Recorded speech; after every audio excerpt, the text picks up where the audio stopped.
this new day of Blackbeard, Labooze has pulled in. He's going to start repairing his ship. Not a lot more happened. Taylor's sailing back to port with his huge treasure. He drew a crew unrest event, which means he can hit one player, one pirate with a mutiny check. He's going to hit Hal Davis. Hal's sitting on the cunning last use. If I can knock this guy out, you know, reducing anybody else's pirates has a chance of ending the game. And right now I'm the guy with the leading shot at surpassing Lusan's money. So hitting Davis seems like a good idea. So he has to make a quick mutiny check, basically, which is just...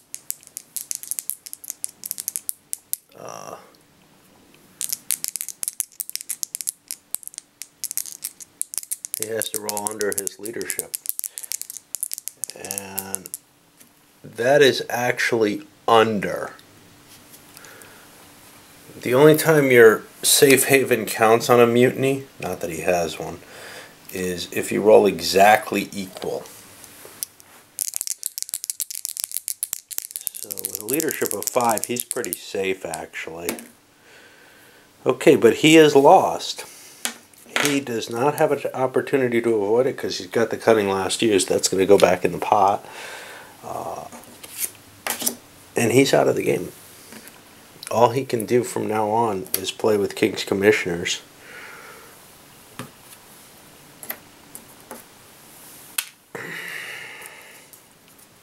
He will no longer have a pirate in play here. And that's, you know, you can look at that however you like. But he's definitely wants to play to try to defend his position there. Keep point. One thing I forgot, Taylor shipped these guys into the box. He can do that on a random event. It's his choice here. And then he sailed into port. And he's preparing his sail, and I pulled the next card, which reminded me of that, which is move warships or draw a warship. He's going to want to move warships to get these guys further away from him. He wants less and less of the warships in the Caribbean. He can't move them into the box except on a random event. People can do that. Okay, well, during that move warships, Labooze ends up blockaded. And in fact, after Wynn recovered from his DNR and made a attempt to petition for a KC against Taylor, a random event comes up. The random event is Storm at Sea. That's going to be centered on Wynn. There's nothing else within 3 of him, but he loses a die roll of speed, which means he's going to have to go find someplace to careen now. Well, you still kind of want to. He's only got 7, 8, 9, 10. Well, that's not very pleasant. Oh, he's got a crappy schooner. That's his problem. He's weaker at doing everything. They're a bad choice. They give you this additional evasion ability, but they just don't pan out. Alright. Bit of a problem here. We got Wynn careening here. He moved there and then got another activation so he could start careening. So he'll be rolling for another King's Commissioner. But an event, warship intercepts most notorious pirate, blockaded Taylor. In the one port he can use, he managed to get away. He had to fight a round of battle, which actually pumps his notoriety up.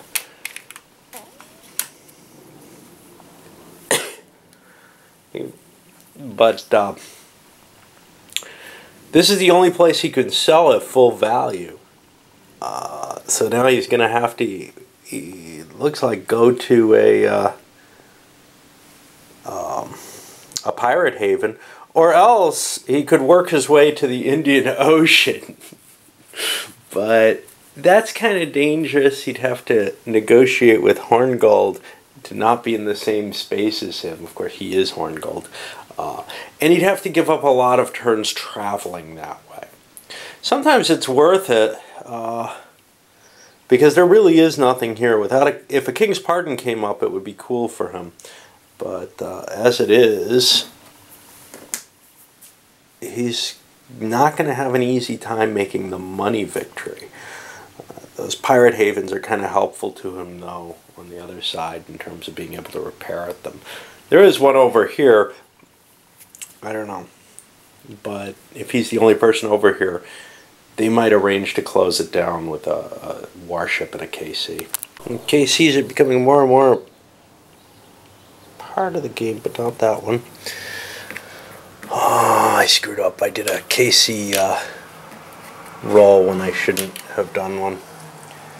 I was rolling for him. I keep forgetting careening does not involve that. It's the DNR. It's just tough for me. That obviously goes up. But this guy has made a couple of attempts to get a KC. Basically, once he gets one, he'll go hunting the person who's the easiest to kill. Not necessarily Taylor.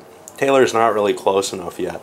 But out of Wynn or Labuse, because if he can get one of them out of the way, or at least you know, knock him into a mutiny or something, brings another pirate in, and then he's within that, just getting rid of one pirate of winning the game at this point.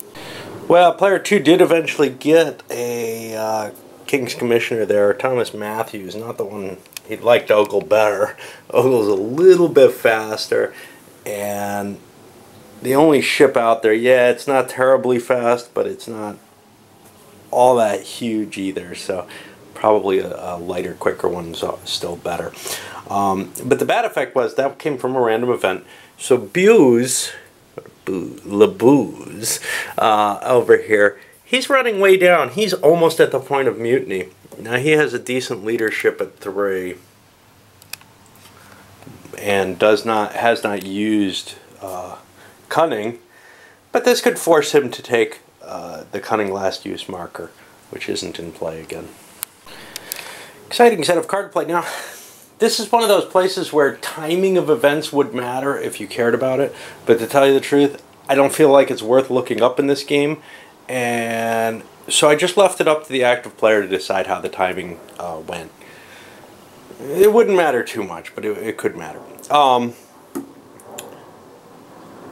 It was Lusan's turn. He's gotten himself a KC, and he's out hunting. Actually, he's hunting Wynn.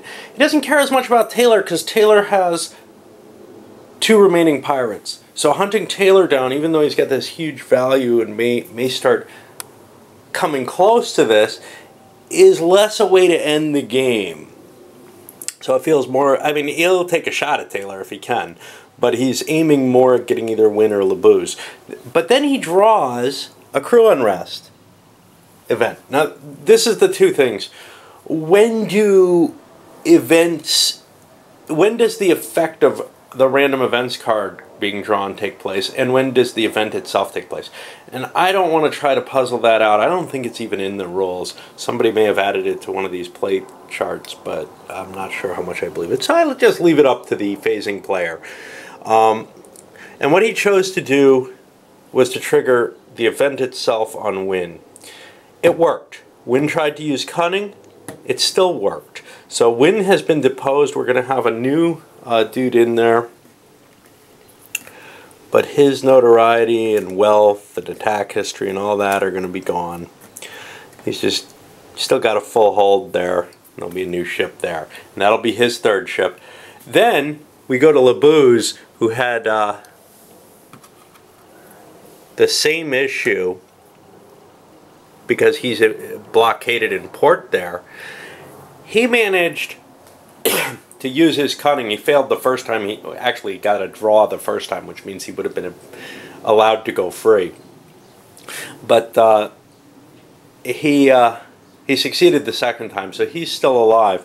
But now we're on someone on their last pirate, and unfortunately he's in a damn schooner, which is not the... Well, it makes it easier to evade the King's Commissioners, at least. Alright, I'll bring our new guy in. Alright, it ends up one of my favorites, Francis Lolinet. This is the guy who likes to... he doesn't force his hostage to eat his own heart like I thought. Turns out what he does is he rips the heart out of one prisoner and gnaws on it while he's interrogating the next one. Just to add a little, you know, incentive. Interesting guy. Anyway, his rating's, you know, so-so ability. But that tremendous cruelty, which can give you a shot at winning the game, you just need to hit lots of small pirate ships. And he's actually got decent dueling abilities, but being the third pirate, there's a good chance where somebody's got a winning combination out there. There's a good chance he's going to be targeted. Labuz has recovered his way up. Taylor has decided, now that this Curacao is no longer blockaded, he's going to sail there to sell his load. I looked at it. You know, it's like 900 and something. He only gets 9 notoriety, 9 unrest points. So he set sail back there after repairing. But then player 3, who's really just William Rhett now, got very close to him, heading in the direction he wants to. And let's see, we had something else happened. I don't remember what. We'll see. Rhett's gotten an activation, sailed up to Lollanay, did an interception attempt. Lollanay got away the first time. Then we had a random event which causes another interception. Labuz is still in port having his problems. All we got was a governor. We've gotten a couple of them recently. But that triggers another interception attempt. This time Lollanay failed. Now he has this coastal evasion, but against Rhett, that's not very good. He'd need to roll a 6. So he blew his cunning because he has almost no chance of defeating Rhett. And that would be the game. He managed to succeed with his cunning, but now he has the cunning last use marker. And things are looking pretty bad for Lollanay. So Lollanay is going to be able to get away here. He just got an option to move. We'll go try to find something to do. But it brought up one particularly risky thing. Rhett got another activation and was able to search for him again. Cunning last use is sitting on Lollanay. If he fails, he can't avoid it. Or, well, he's still got his coastal evasion. But this brings something up that sometimes other players will do, is to take the cunning last use away from somebody who's going to lose the game, who's going to die, and cause the game to end. That's something you got to kind of weigh in your mind, because you really don't want to not have, you don't want to have that thing on you, but is it worth taking away from someone else so that they can avoid losing? Probably.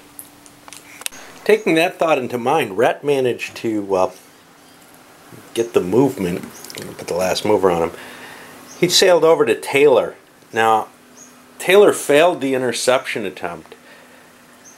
Did not take the cunning last use marker because he's thinking, I would like the 5 extra notoriety.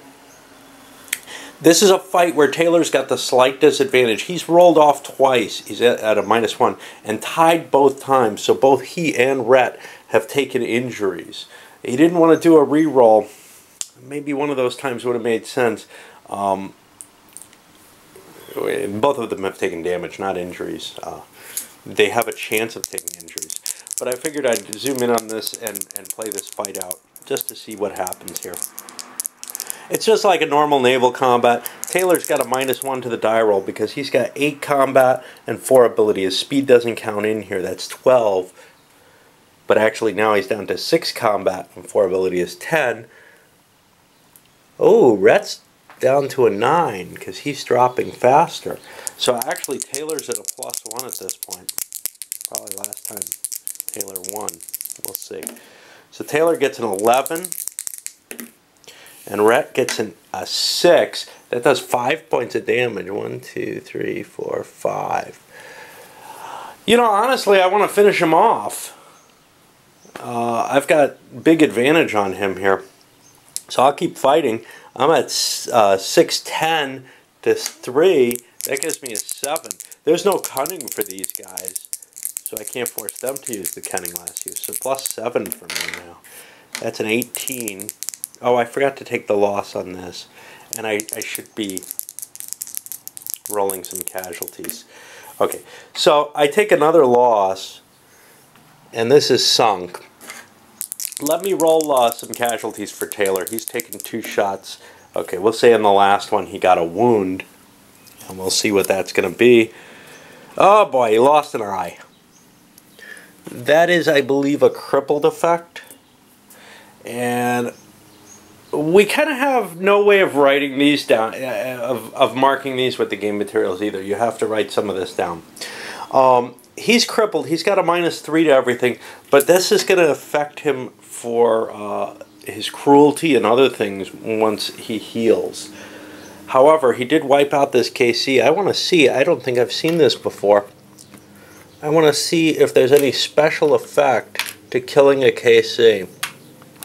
Okay, so the net effects are as follows. His dueling ratings are reduced, which is no big deal. Taylor's not a great duelist. It lowered this. We're going to have a mutiny check with all that damage that took place. So we need a leadership roll there. His leadership is low. He's not going to succeed here. This was a bad choice because of the wound. It was a risk, but I think he's going to be overthrown here, which is a shame. But he would have gotten the full 13 or 12 points of notoriety added to that. We could add that 40, 51. It doesn't really matter though, because I think he's just lost his ship. He's got a mutiny check here with a major wound. That's going to reduce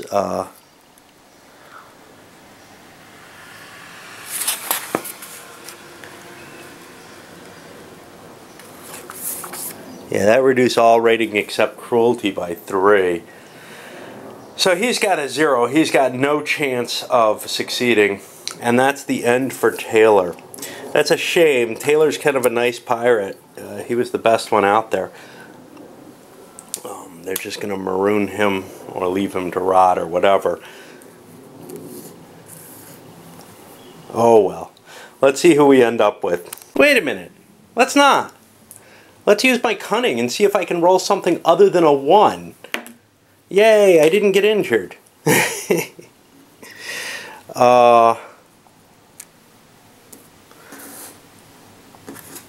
So I think these are here. I'm not sure what the exact amount was, but it's not too important. So we're up to 51. Avoiding the injury is important, not only because it prevents the -3 penalty, but it also prevents the mutiny check altogether. That injury was the last 2 points that Taylor had, I think. The crippling injury. So, he's going to be able to be okay now. That's pretty impressive. Alright, well, we'll load this up because I think it's going to be a while to hunt anybody down. Lolonais looked weak for a while, but at this point he's a bit better off because nobody wants him to die except this guy, and he has no influence in the world at all except if he gets it over the warships until he gets a KC on the board. Now, it should be pretty easy to get a KC on the Caribbean because of Taylor, which may mean other people may want to try to think about slipping out and off the map. Matthews here, yeah, he's going to be tough to evade. Alright, well, we'll load this up because I think we've got more of a game than it looked like a while ago.